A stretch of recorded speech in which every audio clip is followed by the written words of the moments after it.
Вітаю вас в своєму саду знову. Я Світлана і я запрошую до себе в сад на прогулянку. Мій сад знаходиться під Києвом і дуже рада вас тут бачити усіх. Сегодня расскажу очень интересную и полезную тему. Записывайте, конспектируйте, фотографируйте и просто запоминайте. Буду рассказывать про волшебную таблетку для растений в саду. Для всех. И даже для тех, которые растут в теплице, можно использовать. Но я про декоративный сад. Очень полезная информация в свете того, что происходит. У нас ночью были опять заморозки. Как вам это нравится? -3. Я опять укрывала горшками свои огурцы, уже высадила. Ну, а по саду растения уже, которые обморозились, те обморозились. Уже у меня просто физически не хватает сил весь сад. Он с каждым днем растет, растет все больше. Молодые приросты на хвойных уже никак я свои ели, пихты не укрою. Радую себя цветами, как могу. Видите, цветут мои гортензии. Это те, которые ночуют в тамбуре от такой непогоды. В прошлом году мы думали, что было... Черная полоса была, да? Заморозки поздние. А в этом году что мы думаем? Что предыдущий год это еще было серое. Сегодня было -3 и ожидается еще одно похолодание дней через 10, через 8. Будем ждать, мы уже готовы, да, как бы подготовлены. Ну а это средство, о котором я расскажу сегодня, поможет нам и вам, и всем нам. Расскажи, чем. А еще у меня зацвел рододендрон Каннингемс Вайт. Покажу. Полностью расцвел. Я его на ночь, конечно же, ставлю дуги и укрываю, потому что, как и у магнолии, у него могут почернеть лепесточки, и цветения мы не увидели бы. Ну, а гортензии не сильно, конечно, пышно цветут, но стараются мои девочки. Идем.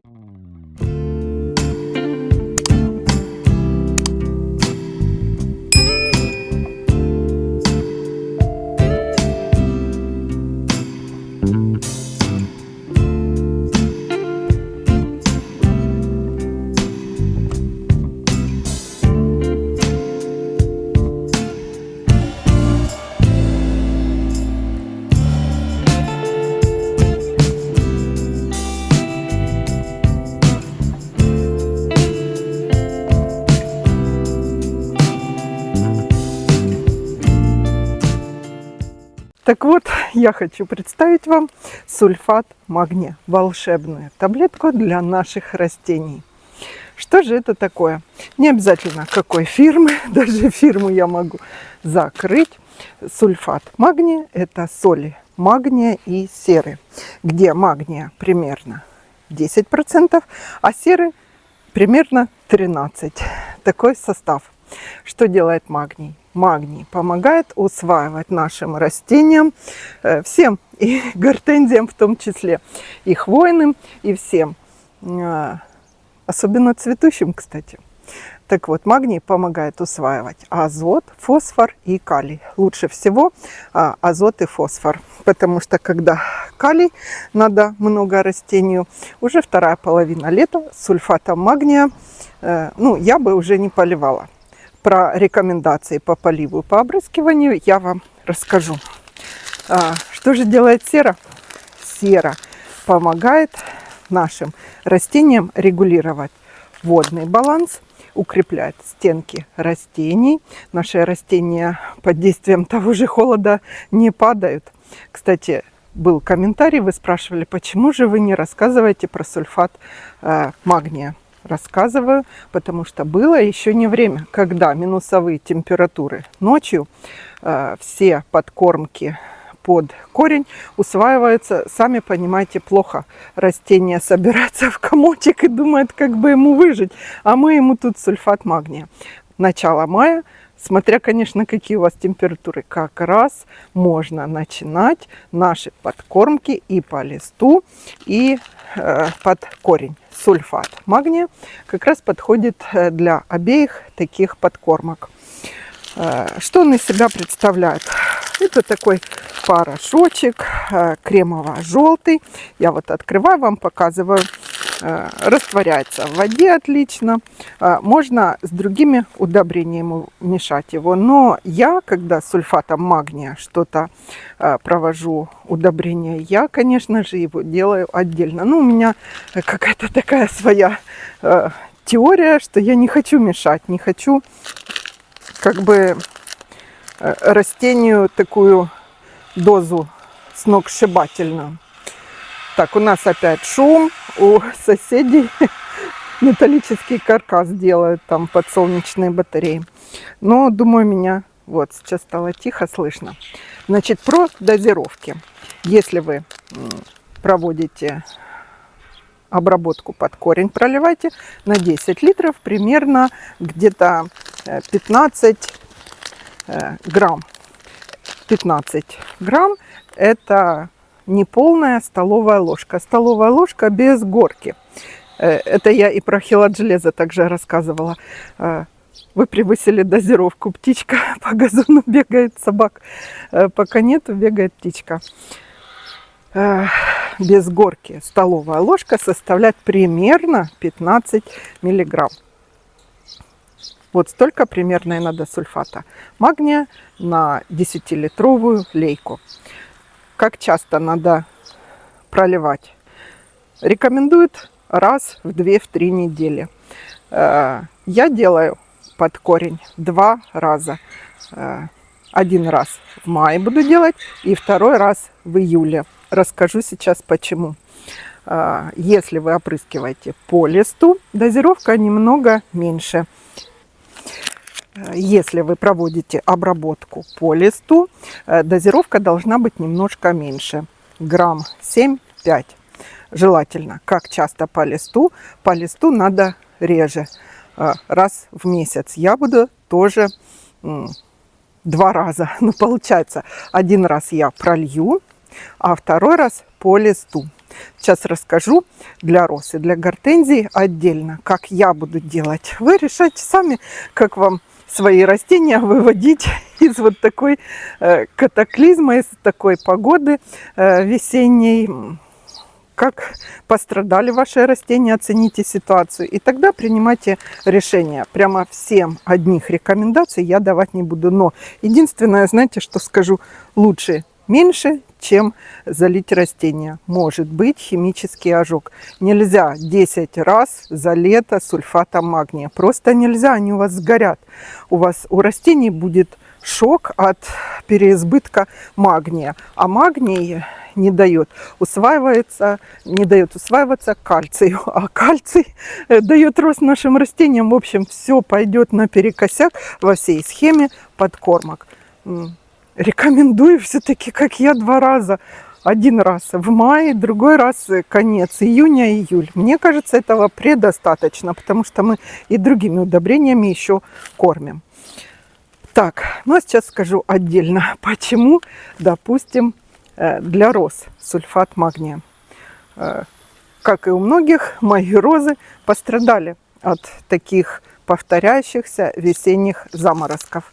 Вот вам покажу. Листики не почернели, не засохли, но так скрутились, повисли. Хочу сразу предупредить, что первое цветение у роз может быть очень некрасиво. Вот в прошлом году я не могла понять. Цветы такие сморщенные, скукоженные, некрасивые. Это так растение, наша роза прореагировала на холод, на мороз. Цветение, ну, наверное, 90% точно будет плохое. Покажу вам, кстати, розы, которые зацветут шикарно. Будем вот и выяснять, какие розы выдерживают такие повторяющиеся заморозки. Так вот, что же для роз? Почему сульфат магния очень необходим нашим розам и именно в начале мая, не в конце, а в начале? Потому что цветение начинается у роз, когда начало июня, середина июня, конец мая, у кого как по температурам.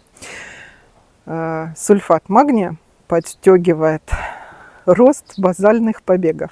То есть, особенно это плетистых наших, особенно это флорибунд, да, всех роз, всех видов и сортов роз, сульфат магния подстегивает рост базальных побегов. А это что значит? Это значит, что вторая волна у нас будет пышная и красивая. То есть те, которые подмерзли побеги, они будут просто нарастать, восстанавливаться, а на базальных у нас будут шикарные с вами розы. Лучше делайте одну подкормку под корень, другую по листу. Про розы все понятно. Я разделяю, повторяюсь, я удобрения разделяю, чтобы как-то растение сконцентрировано только на сульфат магния реагировало, или на нашу подкормку по листу буду проводить розам конкретно Плантафол 20-20-20. Про розы вы поняли. Не огорчайтесь, у кого вымерзли розы. Сульфат магния – это наша волшебная таблетка для роз. Про рододендроны. Вы видели у меня и у некоторых в саду наверняка тоже такое есть. Лист желтоватый с зелеными прожилками. Это может быть дефицит или железа, или магния. Магния, получается, хлороз не на железо, а на магний. То же самое я буду рододендроны по листу обрабатывать где-то 7 грамм, чуть выше 5.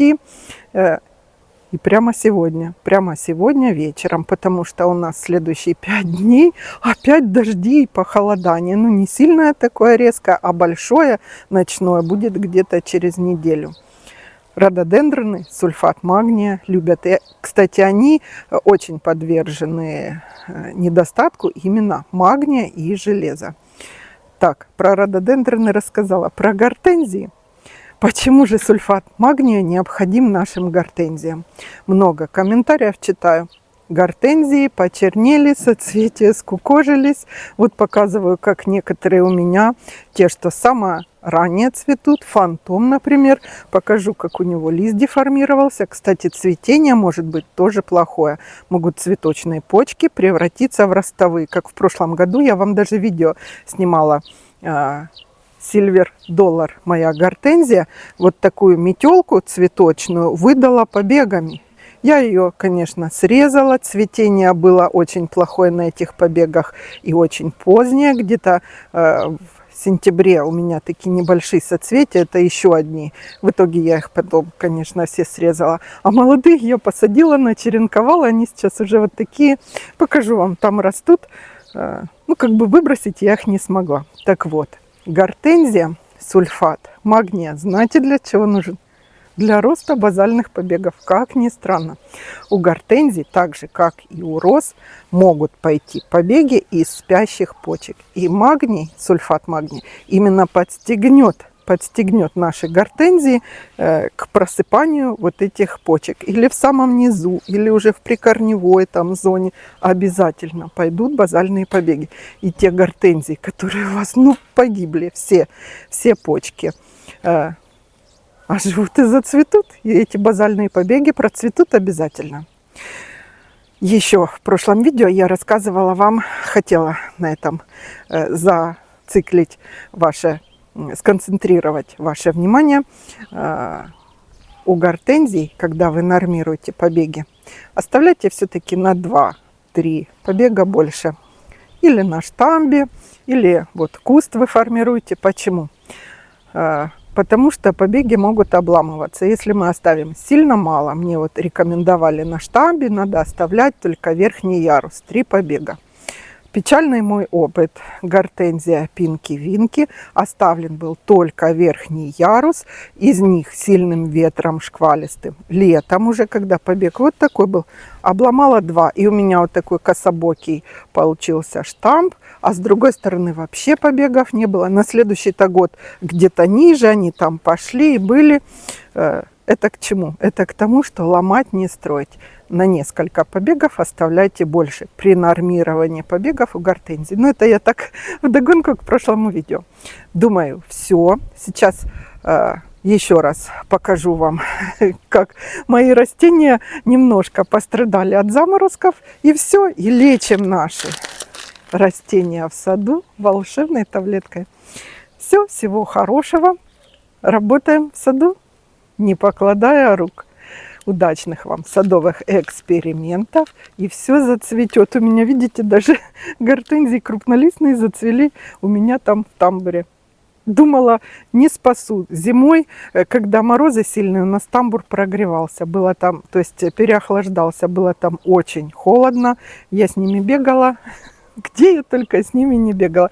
И зацвели красавицы.